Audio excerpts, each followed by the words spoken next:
ನಮಸ್ಕಾರ ಸ್ನೇಹಿತರೆ, ನಾಳೆ ದೆಹಲಿಯಲ್ಲಿ ಬಹುದೊಡ್ಡ ರಾಜಕೀಯ ವಿಪ್ಲವ ನಡೀತದ. ನರೇಂದ್ರ ಮೋದಿ ಅವರು ತಮ್ಮ ಸ್ಥಾನಕ್ಕೆ ರಾಜೀನಾಮೆ ಕೊಡ್ತಾರ ಅಥವಾ ಎನ್ಡಿಎ ಸರ್ಕಾರ ಬಿದ್ದು ಹೋಗ್ತದ? ಈ ರೀತಿಯಾದಂತಹ ಸುದ್ದಿ ಬಹಳಷ್ಟು ಹರಿದಾಡ್ತಾ ಇದೆ. ಹಾಗಾದ್ರೆ ಈ ರೀತಿಯಾದಂತಹ ಸುದ್ದಿ ಹರಡ್ಲಿಕ್ಕೆ ಕಾರಣ ಏನು? ನಿಜವಾಗ್ಲೂ ಏನಾದ್ರೂ ಎನ್ಡಿಎ ಒಳಗಡೆ ಸಮಸ್ಯೆಗಳು ಉಂಟಾಗ್ತಾ ಇದೆಯಾ? ಇದಕ್ಕೆ ಸಂಬಂಧಪಟ್ಟಂತೆ ಒಂದಿಷ್ಟು ವಿಷಯಗಳನ್ನ ನಾನು ನಿಮ್ ಜೊತೆ ಶೇರ್ ಮಾಡ್ಕೊತಾ ಇದ್ದೇನೆ. ಸ್ನೇಹಿತರೆ, ನಿಮ್ಮೆಲ್ಲರೂ ಕಾಫಿ ಐತ ಡಿಜಿಟಲ್ ಚಾನಲ್ಗೆ ಸ್ವಾಗತಿಸ್ತಾ ಇದ್ದೇನೆ. ಸ್ನೇಹಿತರೆ, ಕೆಲ ದಿನಗಳಿಂದ ಒಂದು ಸುದ್ದಿ ಎಲ್ಲೆಡೆ ಹರಿದಾಡ್ತಾ ಇದೆ. ಅದೇನು ಅಂತ ಹೇಳಿದ್ರೆ, ಎನ್ಡಿಎ ಒಳಗಡೆ ಎಲ್ಲದೂ ಸರಿ ಇಲ್ಲ, ಕೆಲವೊಂದು ಸಮಸ್ಯೆಗಳಿದೆ, ಕೆಲವೊಂದು ಪಕ್ಷಗಳು ಎನ್ಡಿಎದ ಹೊರನಡೆಯಲಿಕ್ಕೂ ಕೂಡ ತಯಾರಿಯನ್ನ ನಡೆಸ್ತಾ ಇದೆ. ಈ ರೀತಿಯಾದಂತಹ ಸುದ್ದಿ ಇತ್ತು. ಅದರಲ್ಲಿ ಮುಖ್ಯವಾಗಿ ಎನ್ಡಿಎ ಮಿತ್ರ ಪಕ್ಷವಾದಂತಹ ಟಿಡಿಪಿ ಸದ್ಯದಲ್ಲೇ ಎನ್ಡಿಎ ಕೂಟದಿಂದ ಹೊರನಡೆಯುವಂತ ಸಾಧ್ಯತೆ ಇದೆ ಅಂತಕೊಂಡು ಹೇಳ್ತಾನೆ ಇದ್ದಾರೆ. ಈ ರೀತಿಯಾದಂತಹ ಸುದ್ದಿ ಹರಡ್ಲಿಕ್ಕೂ ಕೂಡ ಒಂದು ಕಾರಣ ಇದೆ. ಇದರ ನಡುವೆ ಶಿವಸೇನೆಯ ನಾಯಕರಾದಂತಹ ಸಂಜಯ್ ರಾವತ್ ನಿನ್ನೆ ಒಂದು ಹೇಳಿಕೆಯನ್ನು ಕೊಟ್ಟಿದ್ದಾರೆ. ಅದೇನು ಅಂತ ಹೇಳಿದ್ರೆ, ಡಿಸೆಂಬರ್ 19ನೇ ತಾರೀಕು ನರೇಂದ್ರ ಮೋದಿ ಅವರು ರಾಜೀನಾಮೆ ಕೊಡ್ತಾರೆ, ಈ ಎನ್ಡಿಎ ಸರ್ಕಾರ ಬಿದ್ದು ಹೋಗುವಂತ ಸಾಧ್ಯತೆ ಇದೆ, ಅಥವಾ ಮಹಾರಾಷ್ಟ್ರದಿಂದ ಇನ್ನೊಬ್ರು ಪ್ರಧಾನಮಂತ್ರಿಯಾಗಿ ಆಯ್ಕೆ ಆಗುವಂತ ಸಾಧ್ಯತೆ ಇದೆ. ಈ ರೀತಿಯಾದಂತಹ ಹೇಳಿಕೆಯನ್ನ ಕೊಟ್ಟಿದ್ದಾರೆ. ಯಾವಾಗ ಸಂಜಯ್ ರಾವತ್ ಈ ರೀತಿಯಾದಂತಹ ಹೇಳಿಕೆಯನ್ನ ಕೊಟ್ಟರು, ಆಗ ಬಹಳಷ್ಟು ಜನ ಇದಕ್ಕೆ ಸಂಬಂಧಪಟ್ಟಂತೆ ಕೆಲವೊಂದು ವಿಶ್ಲೇಷಣೆಗಳನ್ನ ಮಾಡ್ಲಿಕ್ಕೆ ಶುರು ಮಾಡಿದ್ರು. ಅದರಲ್ಲೂ ಮುಖ್ಯವಾಗಿ ಎನ್ಡಿಎ ಒಕ್ಕೂಟದಿಂದ ಯಾವ ಮಿತ್ರ ಪಕ್ಷ ಹೊರ ನಡೆಯುವಂತ ಸಾಧ್ಯತೆ ಇದೆ, ಈ ರೀತಿಯಾದಂತಹ ಮಾತುಕತೆಗಳು ಬಹಳಷ್ಟು ನಡೀತಾ ಇದೆ.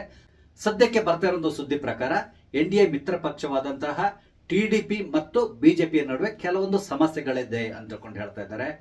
ಇದರ ಮೂಲ ಕೇಂದ್ರ ಸರ್ಕಾರ ಈ ಮಹಾತ್ಮ ಗಾಂಧಿ ನರೇಗಾ ಯೋಜನೆಯ ಹೆಸರನ್ನ ಬದಲಾಯಿಸ್ತಲ್ಲ, ಜಿ ರಾಮ್ ಜಿ ಅಂತಕೊಂಡು ಹೆಸರನ್ನ ಇಟ್ಟಿದೆಯಲ್ಲ, ಈ ರೀತಿಯಾಗಿ ಹೆಸರು ಬದಲಾವಣೆ ಮಾಡಿದ್ದನ್ನ ಟಿಡಿಪಿ ವಿರೋಧಿಸ್ತಾ ಇದೆ ಅಂತೇಳಿ ಹೇಳ್ತಾ ಇದ್ದಾರೆ.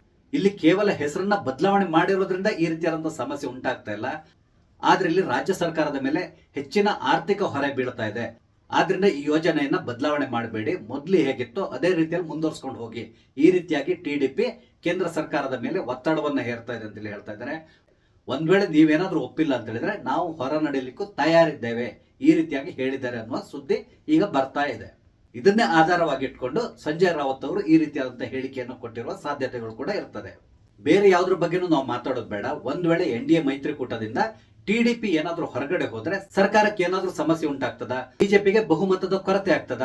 ಖಂಡಿತವಾಗಿ ಆ ರೀತಿ ಆಗೋಲ್ಲ. ಕಾರಣ ಏನು ಅಂತ ಹೇಳಿದ್ರೆ, ಸದ್ಯಕ್ಕೆ ಎನ್ಡಿಎ ಒಕ್ಕೂಟದಲ್ಲಿರುವಂತಹ ಎಂಪಿಗಳ ಸಂಖ್ಯೆ 293. ಇದರಲ್ಲಿ ಟಿಡಿಪಿಯ 16 ಎಂಪಿಗಳಿದ್ದಾರೆ. ಒಂದ್ ವೇಳೆ ಈ 16 ಎಂಪಿಗಳು ಏನಾದ್ರೂ ಹೊರಗಡೆ ಹೋದ್ರೆ ಆಗ ಎನ್ಡಿಎ ಒಕ್ಕೂಟದ ಬಲ 277ಕ್ಕೆ ಇಳಿತದೆ. ಇಲ್ಲಿ ಮ್ಯಾಜಿಕ್ ನಂಬರ್ 272. ಆದ್ರೆ ಎನ್ಡಿಎ ಬಳಿ 277 ಸದಸ್ಯ ಬಲ ಇರೋದ್ರಿಂದ ಸರ್ಕಾರಕ್ಕೆ ಯಾವುದೇ ರೀತಿಯಾದ ಸಮಸ್ಯೆ ಉಂಟಾಗೋದಿಲ್ಲ. ಒಂದ್ ವೇಳೆ ಇವ್ರ ಜೊತೆಗೆ ಜೆಡಿಯು ಕೂಡ ಸೇರ್ಕೊಂಡ್ರೆ ಆಗ ಖಂಡಿತವಾಗಿ ಸರ್ಕಾರಕ್ಕೆ ಸಮಸ್ಯೆ ಉಂಟಾಗ್ತದೆ. ಸದ್ಯದ ಪರಿಸ್ಥಿತಿಯಲ್ಲಿ ಜೆಡಿಯು ಆ ರೀತಿ ಮಾಡುವಂತ ಸಾಧ್ಯತೆ ಇಲ್ಲ ಅಂತ ಹೇಳ್ತಾ ಇದ್ದಾರೆ.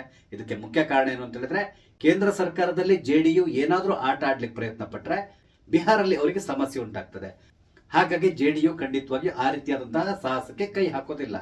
ಇಲ್ಲಿ ಏನಾದ್ರೂ ಸಮಸ್ಯೆಯನ್ನು ಉಂಟು ಮಾಡಿದ್ರೆ ಅದೇನಿದ್ರು ಕೂಡ ಚಂದ್ರಬಾಬು ನಾಯ್ಡು ಅವರು. ಆದ್ರೆ ಇಲ್ಲಿ ಚಂದ್ರಬಾಬು ನಾಯ್ಡು ಅವರಿಗೂ ಕೂಡ ಒಂದು ಲಗಾಮ್ ಇದೆ. ಅದೇನು ಅಂತ ಹೇಳಿದ್ರೆ ಪವನ್ ಕಲ್ಯಾಣ್. ಸದ್ಯದ ಪರಿಸ್ಥಿತಿಯಲ್ಲಿ ಪವನ್ ಕಲ್ಯಾಣ್ ಯಾವುದೇ ಕಾರಣಕ್ಕೆ ಎನ್ಡಿಎಯಿಂದ ಹೊರ ನಡೆಯಲಿಕ್ಕೆ ತಯಾರಿಲ್ಲ. ಹಾಗಾಗಿ ಸದ್ಯಕ್ಕೆ ಟಿಡಿಪಿಯಲ್ಲಿ ಬಿಜೆಪಿಯನ್ನ ಸ್ವಲ್ಪ ಬ್ಲಾಕ್ ಮೇಲ್ ಮಾಡಬಹುದು, ಆದ್ರೆ ಯಾವುದೇ ಕಾರಣಕ್ಕೆ ಈ ಎನ್ಡಿಎ ಒಕ್ಕೂಟದಿಂದ ಹೊರ ನಡೆಯುವಂತ ಸಾಧ್ಯತೆ ಇಲ್ಲ.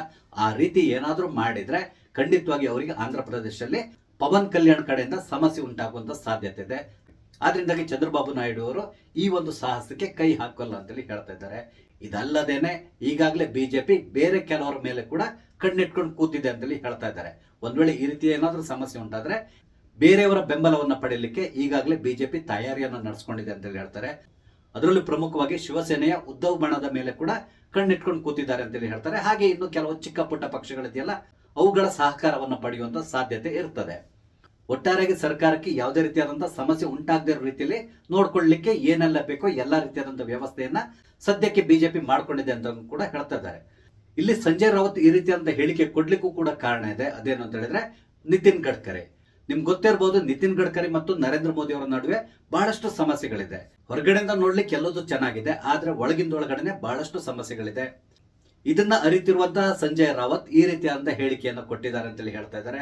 ಹಾಗೇನ ಸಂಜಯ್ ರಾವತ್ ಇನ್ನೊಂದು ಮಾತನ್ನ ಹೇಳಿದ್ದಾರೆ. ಒಂದ್ ವೇಳೆ ನರೇಂದ್ರ ಮೋದಿ ಅವರು ರಾಜೀನಾಮೆಯನ್ನು ಕೊಟ್ರೆ ಮಹಾರಾಷ್ಟ್ರದ ಒಬ್ಬ ವ್ಯಕ್ತಿ ದೇಶದ ಪ್ರಧಾನಮಂತ್ರಿ ಆಗುವಂತ ಸಾಧ್ಯತೆ ಇದೆ ಅಂತೇಳಿ ಹೇಳಿದ್ದಾರೆ.